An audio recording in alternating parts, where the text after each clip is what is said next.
him ahead of her upcoming departure today. Also on board space station is NASA astronaut Don Pettit, as well as cosmonauts Alexei Ovchinin, Yvonne Wagner, and of course, the recently arrived Crew 10 astronauts. Now, just like its approach to the International Space Station, Dragon's departure and deorbit is designed to be fully autonomous, requiring no action from the crew on board. NASA astronaut Anne McClain helped the crew. Freedom, SpaceX on the Big Loop. Final reconfigurations for undock complete and nominal. Houston and Hawthorne teams have pulled go for undock sequence start at 0500 Zulu. I'm looking for you to confirm visors down and crew are ready for undock and departure at the planned time.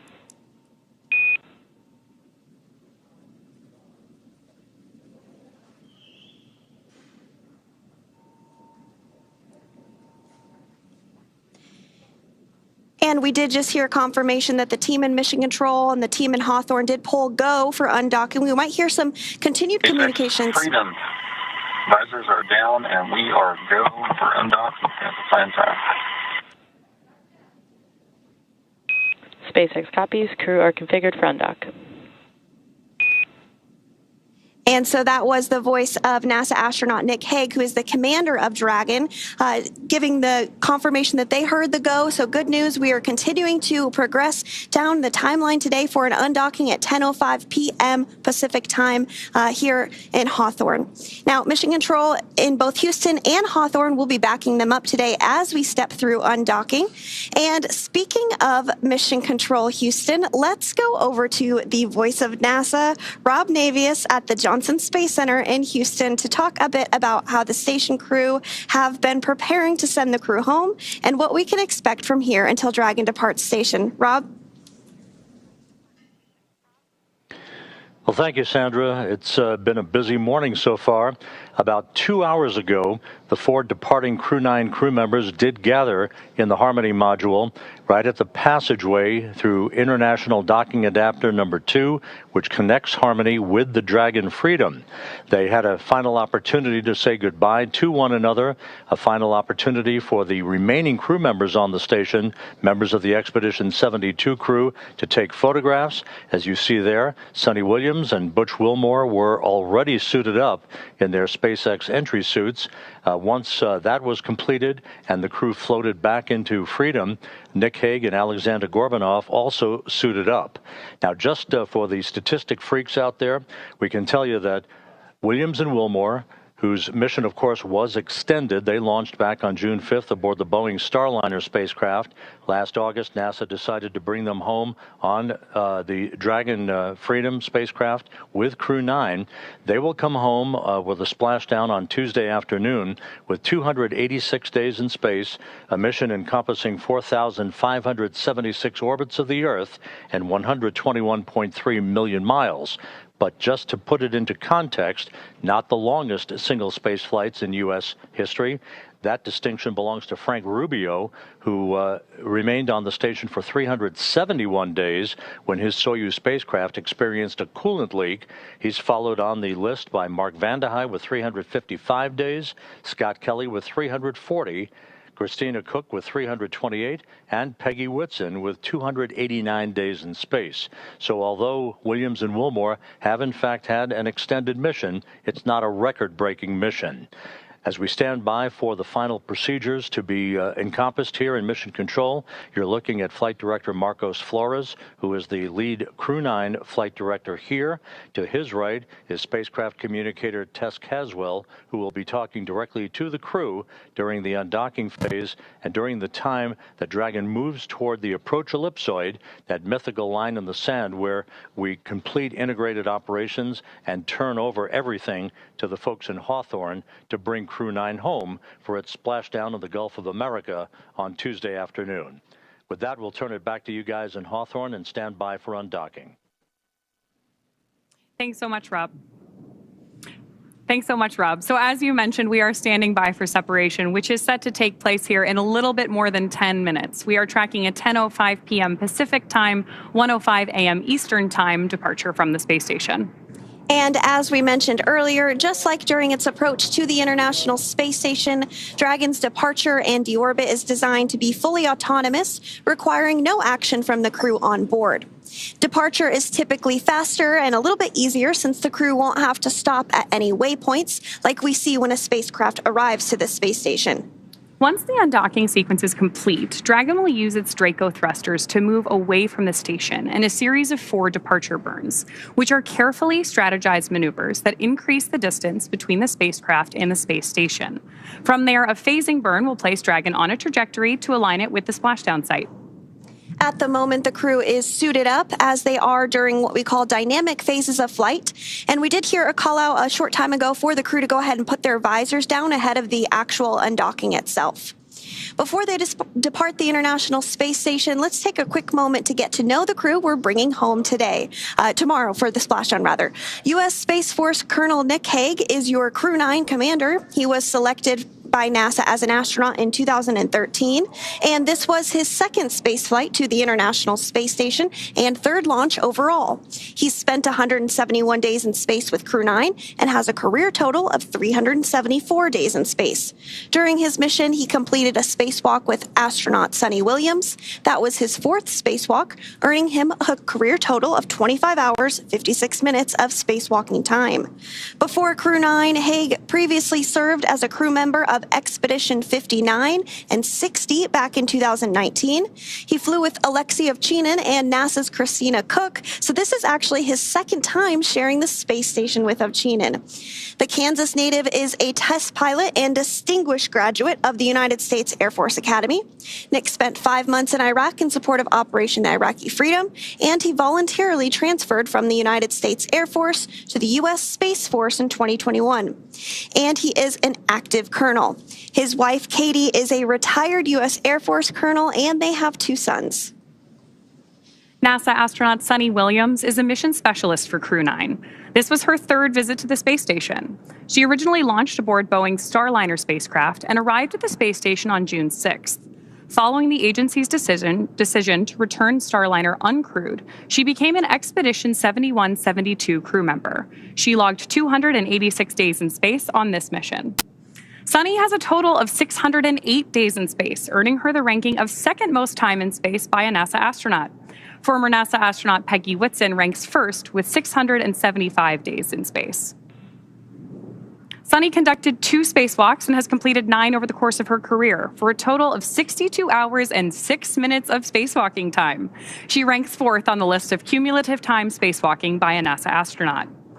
Previously, she served on Expedition 14 and 15 in 2007, and again with Expedition 32 and 33 in 2012. She is a retired U.S. Navy captain and a proud graduate of the U.S. Naval Academy. Next up is NASA astronaut Butch Wilmore, who is also serving as a mission specialist today. This is his 3rd space flight, and just like Sonny, he logged 286 days in space. He conducted 1 spacewalk and has completed 5 over the course of his career, earning him a total spacewalking time of 21 hours, 2 minutes. He's flown on 4 different spacecraft throughout his career: Space Shuttle Atlantis, Soyuz, Boeing Starliner, and now the SpaceX Dragon. Previously, the Mount Juliet, Tennessee native served on STS-129 in 2009 and Expedition 41 and 42 from 2014 to 2015. Wilmore is also a retired captain in the U.S. Navy. Alexander Gorbanov is the 3rd mission specialist serving on today's mission. Crew 9 was his 1st spaceflight to the space station, earning him a total of 171 days in space over the course of his career. Gorbanov, along with Nick Hague, saw the arrival of 4 visiting vehicles and saw the departure of 4 as well. The duo orbited the Earth more than 2,700 times. Before his cosmonaut selection in 2018, Gorbanov worked as an engineer for a rocket space corporation and helped support cargo spacecraft launches from the Baikonur Cosmodrome. There is an amazing amount of diversity and experience behind the crew coming home today. Yes, absolutely. And so we are targeting undocking today at 10:05 p.m. Pacific, just a few minutes here from now. There will be an undock command that is sent first. That is expected at 10 p.m. Pacific time. And then it'll take a few minutes for us to actually see the physical separation and everything. But we are getting views right now of Dragon Freedom. What you see on that black portion of your screen there is some of the solar arrays that help collect power for the spacecraft. That will remain intact during during the phasing, which is about 17 hours for this particular flight. But before splashdown tomorrow afternoon, which we are targeting at 2:57 p.m. Pacific, that portion of Dragon will actually be jettisoned. So it'll just be the white portion that we'll see splashdown. But we're not quite there yet. First, we need to have the spacecraft undock. So again, targeting undock at 10:05 p.m. Pacific time this evening. That's absolutely right, Sandra. So right now what we're doing on board Dragon is preparing for that undocking sequence to be commanded. Undocking from the space station basically involves separating the umbilicals and those attachment hooks that we use to dock Dragon to the space station. So we're effectively doing what we did during the docking procedure here, but in reverse. All of that in preparation for splashdown tomorrow. Freedom, SpaceX on the Big Loop, undock sequence commanded. And right on schedule, we've got confirmation of that undocking sequence command. Freedom copies.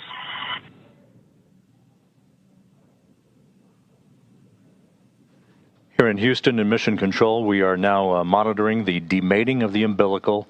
This is the mechanism that provided electrical power to the Dragon Freedom during the time it was docked to the zenith or space-facing port of the Harmony module. Originally, Freedom docked at the forward port of Harmony, and then back on November 3rd with Williams, Wilmore, Hague, and Gorbanoff on board. Umbilical demate reported to be complete.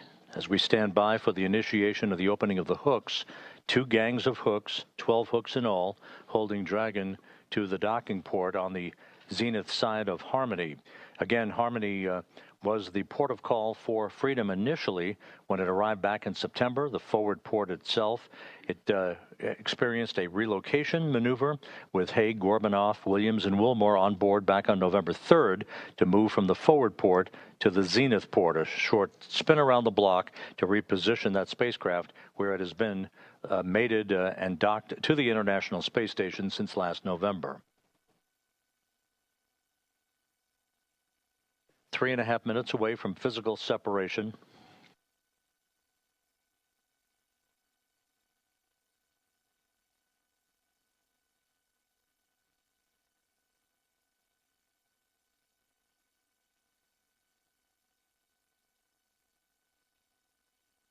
Once the physical separation occurs between Dragon and the docking port on Harmony, it will begin to move above the station at a very slow rate of about 1/10 of a meter per second. Then we'll move behind the station. A series of departure burns will then put it on a trajectory to carry it below the station and on its way to a safe distance away from the International Space Station for its deorbit burn that will occur at 4:11 p.m. Central Time, 5:11 p.m. Eastern Time on Tuesday afternoon to begin the final leg of the ride home for Williams, Wilmore, Hague, and Gorbanoff.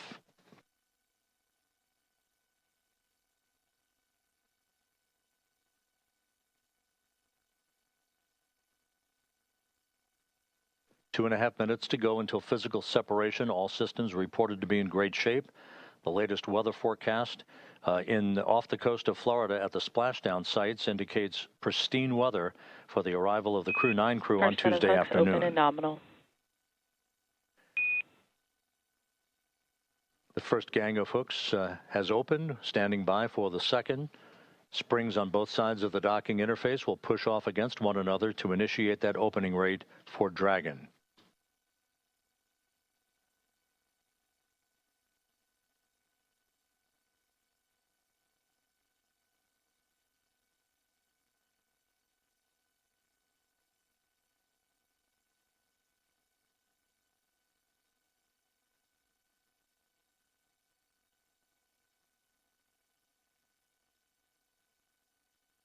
"90 seconds till physical separation.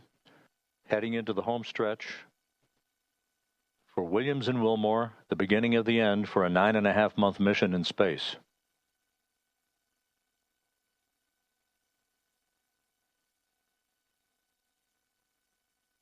The interface between Dragon and the International Docking Adapter no longer sealed.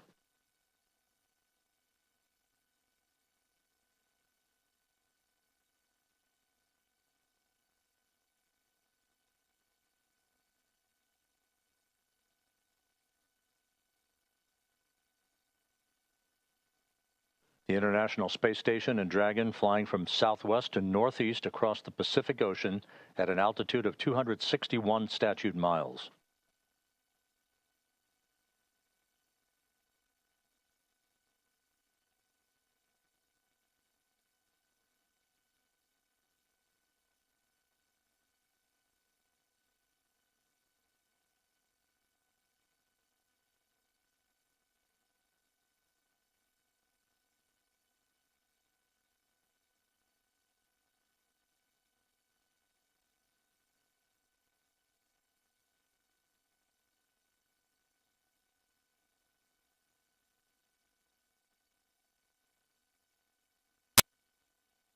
All hooks open. All hooks are open. And undocking confirmed. Freedom is free of its moorings. Sonny Williams and Butch Wilmore begin their belated trip home. Separation confirmed.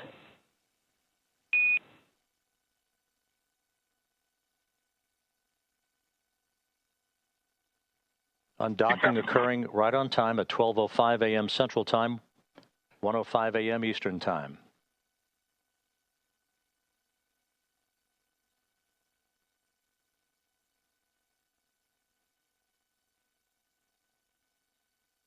Good motion, good stability on Dragon as it backs away. Freedom, SpaceX on the big loop, depart burn 0 nominal.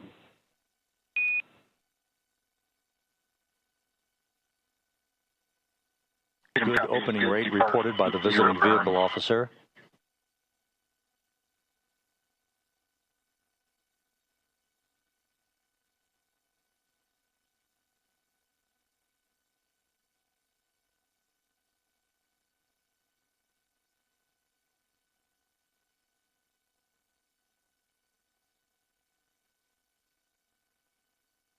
Dragon's attitude control system functioning as advertised.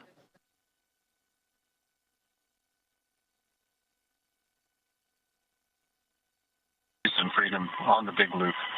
On behalf of Crew 9, I'd like to say it was a privilege to call station home, to live and work and be a part of a mission and a team that spans the globe, working together in cooperation for the benefit of humanity.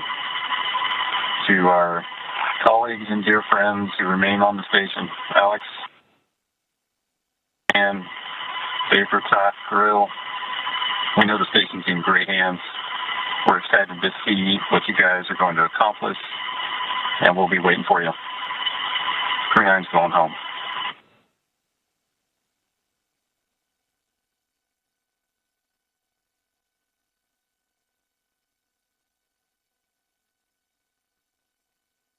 Houston Station on the big loop. Step 2, ISS thrusters are verified enabled.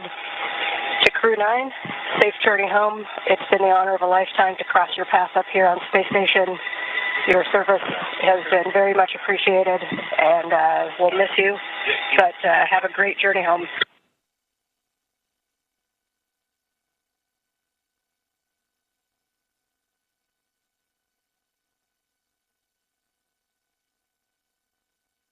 And this is Zach. I wish we could spend more time with you guys, but many people who love you and whom you love are waiting for you. So safe travel, Godspeed.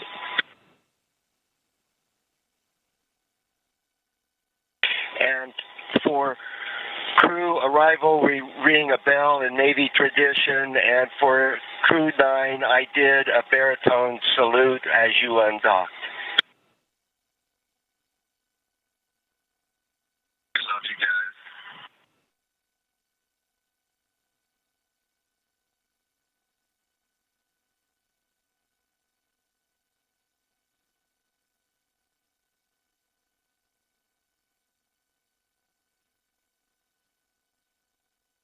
So an exchange of poignant words between the Dragon commander, Nick Hague, as well as the Crew 10 crew, the newly arrived Crew 10 crew members, Ann McLean, Takoya Onishi, and Don Pettit offering their best wishes and Godspeed for a safe return to Earth on Tuesday afternoon for the quartet aboard the Dragon Freedom.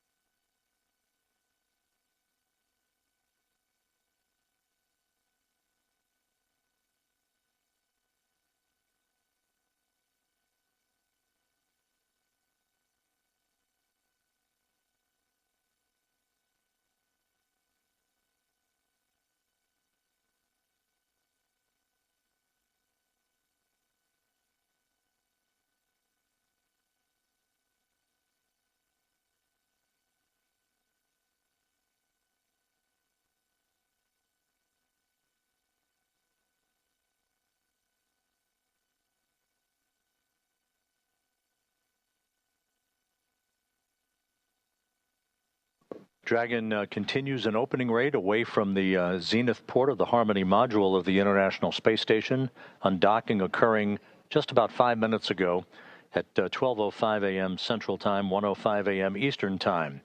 Now, coming up here in the next minute or so will be the spacecraft's exit from what is called the keep-out sphere. That is the first imaginary line between the space station and the departure corridor for the Dragon itself. That will be followed by Dragon maneuvering to a Sun communications pointing orientation and to enable better communications between the tracking and data relay satellite system and Dragon's communications capability itself. The approach ellipsoid exit, that basically is the end of integrated operations, where Dragon will cross that imaginary line to move beyond the neighborhood of the station, as it were, is scheduled about 14 minutes from now.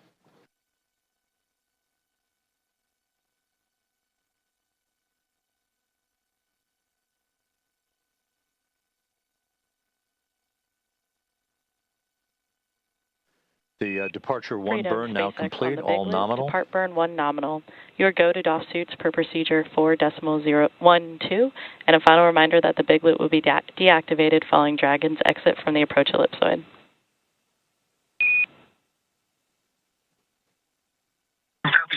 Good depart 1 burn, and we are go to DOF suits. That's in work momentarily. We'll expect to go off big loop when we get outside the field, sir. That's a good readback, Freedom. With all the Freedom thrusters operating in perfect fashion, the acknowledgement by the spacecraft communicator in Hawthorne to Commander Nick Hague aboard Freedom that the crew has been given the go-ahead to get out of their entry suits for the time being, get into more comfortable clothing as Dragon continues its traverse away from the International Space Station.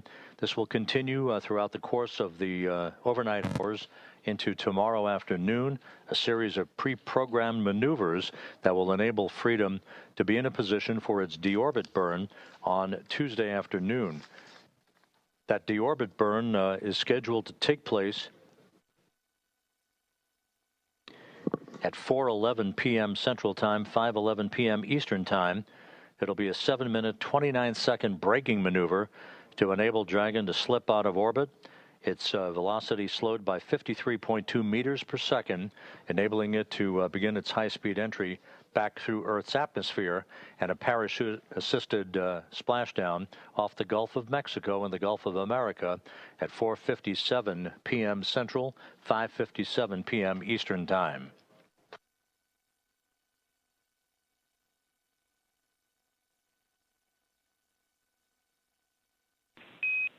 Station and Houston, on the big loop, Dragon has exited the keep-out sphere.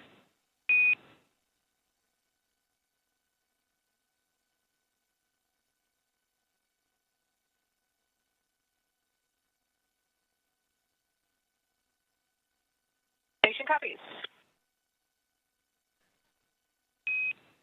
Freedom, SpaceX on the big loop. Dragon acknowledging. has exited the approach ellipsoid and is on a 24-hour safe free drift path. Configure comm for Dragon to ground in preparation for big loop deactivation.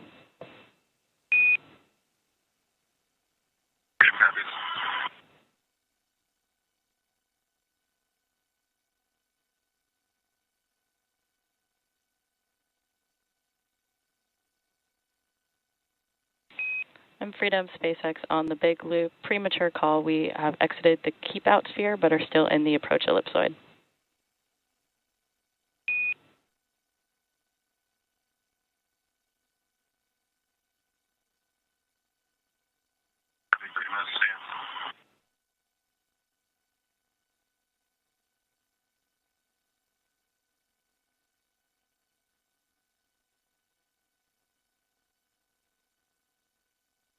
SpaceX Freedom, come check on the hidden light.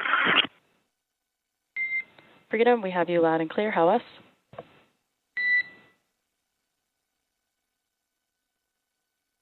With Dragon having crossed the keep-out sphere, next major milestone will be the exiting of the approach ellipsoid to depart the neighborhood of the station. With that, we'll toss it for the moment back to Hawthorne and Veronica and Sandra. Thanks so much, Rob. As Rob just mentioned, we are now waiting for Dragon to exit the approach ellipsoid, also known as AE, which is another imaginary shape, this time a three-dimensional ellipsoid measuring 4 kilometers by 2 kilometers by 2 kilometers, in the same family as the Keep-Out Sphere. It's one of several safety zones set up to govern visiting spacecraft, either arriving or departing the station. Before moving into the Keep-Out Sphere or the approach ellipsoid, spacecraft have to be configured where they would not cross the imaginary boundary for a set period of time, even if the spacecraft lost all maneuvering. That's right. And that approach ellipsoid, once we get past that milestone, will be something that we call the end of integrated operations. And integrated operations means that we are talking to each other on the big loop. So we did hear those communications back and forth. The big loop is essentially not only the crew on the International Space Station, the crew in Dragon, but also both Mission Control Houston and in Hawthorne. Hence the name The Big Loop, because they're all working together to make sure that they have common communications during some of these dynamic portions of flight. So again, we are standing by for approach ellipsoid exit at 10:24 p.m. Pacific time. And on your screen there, we are getting a view of Dragon from the International Space Station, now quite a bit smaller than when we just saw a few minutes ago, undocking at 10:05 p.m. Pacific. Also in the line of sight there, we have a small view of the Canada arm, which is a robotic arm that helps do some maneuvering and is utilized a lot during spacewalks on board the International Space Station. So to recap, the hatches between the International Space Station and Dragon were closed earlier today at 8:05 p.m. Pacific, 11:05 p.m. Eastern. Since then, the crew has settled in and is working to take off their spacesuits for their 17-hour journey back to Earth. The joint NASA and SpaceX teams did, of course, pull go to proceed with undocking, and that undocking command was then sent at 10 p.m. Pacific, followed by umbilical retraction and hooks opening, with physical separation taking place at 10:05 p.m. Pacific, as the Space Station and Dragon were traveling 261 statute miles off the coast of Guam over the Pacific Ocean. Dragon then completed 2 of 4 departure burns and has exited the Keep-Out Sphere, and we are now just minutes away from Dragon crossing the approach ellipsoid to set the spacecraft and Crew 9 up for their path back to Earth. Again, Dragon is targeting to splash down off the coast of Florida in the Gulf at 2:57 p.m. Pacific, 5:57 p.m. Eastern on Tuesday, March 18th, marking the completion of a long-duration science and research mission. Great views right now on your screen of Mission Control here in Hawthorne, California.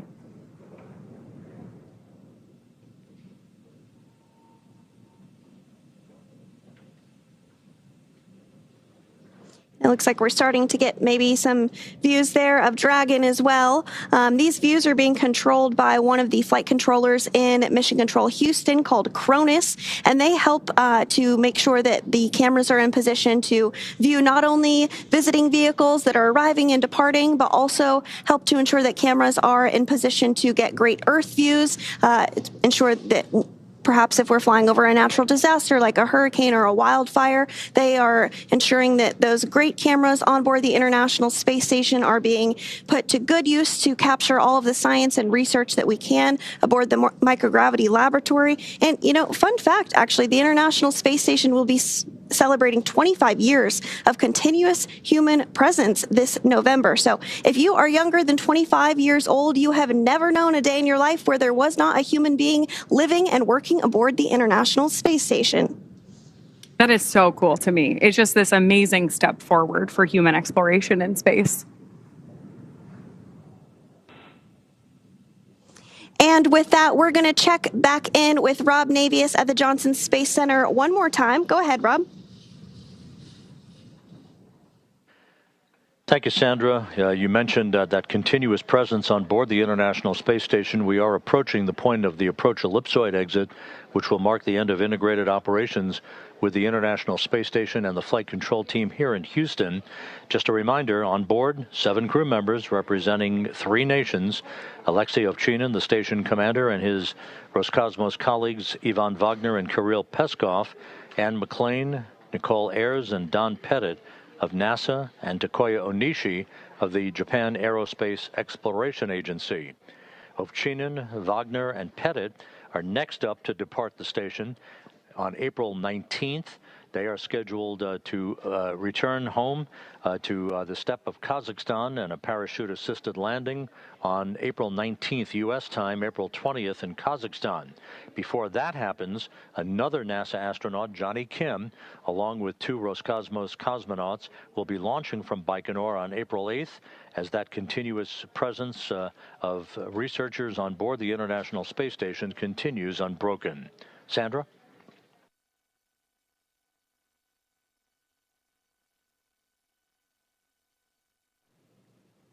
And thank you so much, Rob, for that update. We really appreciate you joining us here as you spent your evening in Mission Control Houston. Again, we are continuing to get these views following Dragon's undocking from the International Space Station at 10:05 p.m. Pacific time.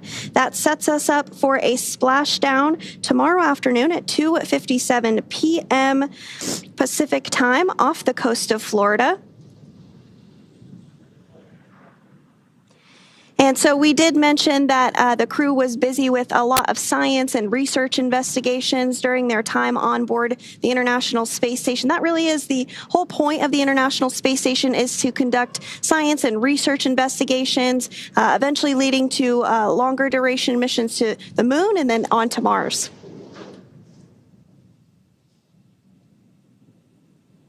We're, of course, standing by for any further communications from Crew 9 on board Dragon Freedom at this time. But it's a great opportunity for us to comment on some of the amazing science that Crew 9 conducted while they were on board the station. In total, Crew 9 completed more than 150 experiments, conducting over 900 hours of research. Following their splashdown tomorrow, some of those time-sensitive experiments will be among the first offloaded off the capsule and then returned to various research facilities across the country so that the science can continue.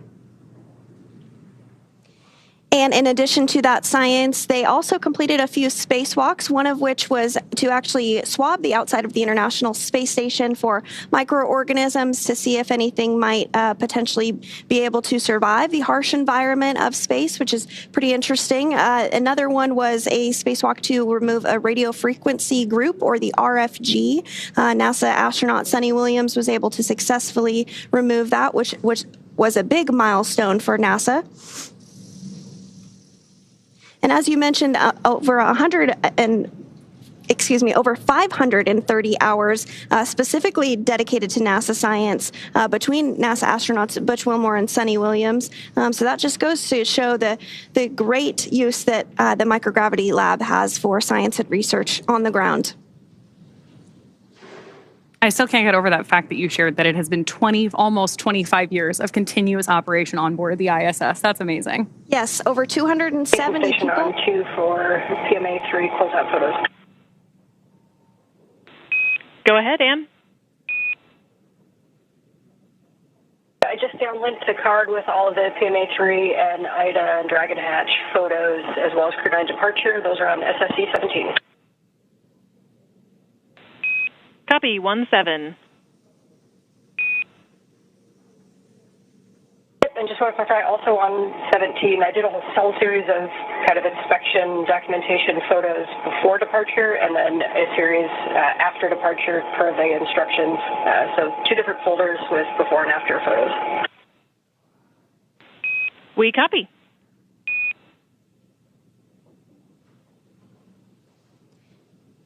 And that was the voice of NASA astronaut Ann McClain, who is still on board the International Space Station, stepping through procedures with the ground to wrap up after undocking, taking some photography of the hatch that the team on the ground will inspect, make sure everything checks out just fine. So we are awaiting the confirmation that Crew Dragon Freedom has exited the approach ellipsoid. We're expecting that here in just a couple of seconds here, really. So we might hear that call out here shortly. And again, if you're just joining us, the approach ellipsoid is a 3-dimensional ellipsoid measuring 4 kilometers by 2 kilometers by 2 kilometers in the same family as the keep-out sphere. One of the key differences with the AE is that vehicles outside of it have to be on what we call a 24-hour safe free drift trajectory, which means that the spacecraft would not cross into the approach ellipsoid for at least 24 hours again, even if it lost all maneuvering.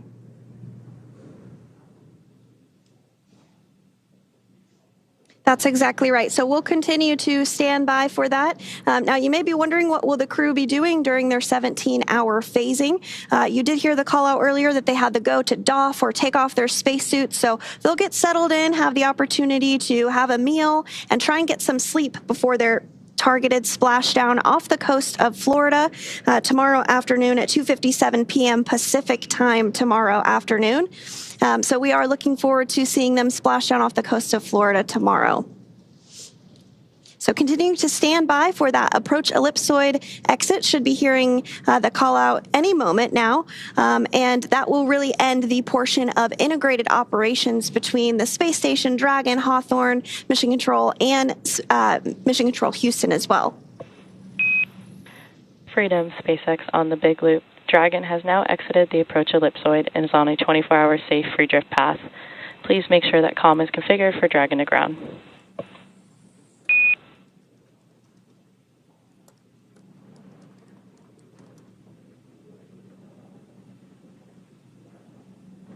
And SpaceX Freedom on Dragon to ground. Understand we're out the approach. Ellipsoid, 24-hour freedom.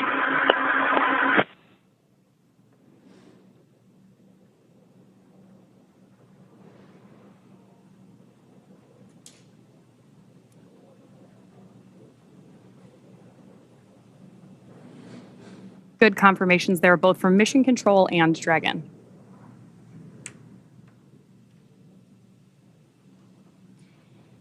And again, we did hear confirmation that Dragon Freedom has now exited the approach ellipsoid, or AE, which is that imaginary shape that's three-dimensional ellipsoid measuring 4 kilometers by 2 kilometers by 2 kilometers in the same family as the keep-out sphere.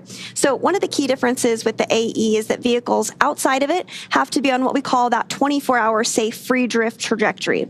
This means that the spacecraft would not cross into the approach ellipsoid for at least 24 hours, again, even if it lost all maneuvering. With that, Crew 9 has officially departed the International Space Station. As Sandra mentioned, it will take them about 17 hours until they make their way back to Earth. So the crew is currently settling, as Sandra mentioned, for a little bit of dinner, or maybe get their suits off before they take some time to rest before returning to Earth. Dragon is, of course, targeted to splash down off the coast of Florida tomorrow at 5:57 p.m. Eastern, 2:57 p.m. Pacific on March 18th, followed by the crew getting picked up at sea by a SpaceX recovery vessel. As they rest up, our teams here will continue to keep an eye on the weather to ensure a safe return for Dragon and our Crew 9 astronauts. And though our coverage here in Hawthorne today is wrapping up for now, we will turn it over to the NASA team in Houston to take us through the next phases of the Crew 9 mission. Our friends at the Johnson Space Center will provide continuous live audio-only coverage along Crew 9's journey home until we rejoin tomorrow. You can find the audio-only link by visiting nasa.gov/live and clicking the mission audio link, or by searching for NASA Mission Audio Live Feed on YouTube at go.nasa.gov/live-ISS. Meanwhile, we'll rejoin you for live visual coverage starting roughly 1 hour prior to splashdown at 1:45 p.m. Pacific. As always, you can find mission updates on X at NASA, at SpaceX, and on the web at nasa.gov. Thanks so much for watching. We'll see you and our Crew 9 astronauts soon.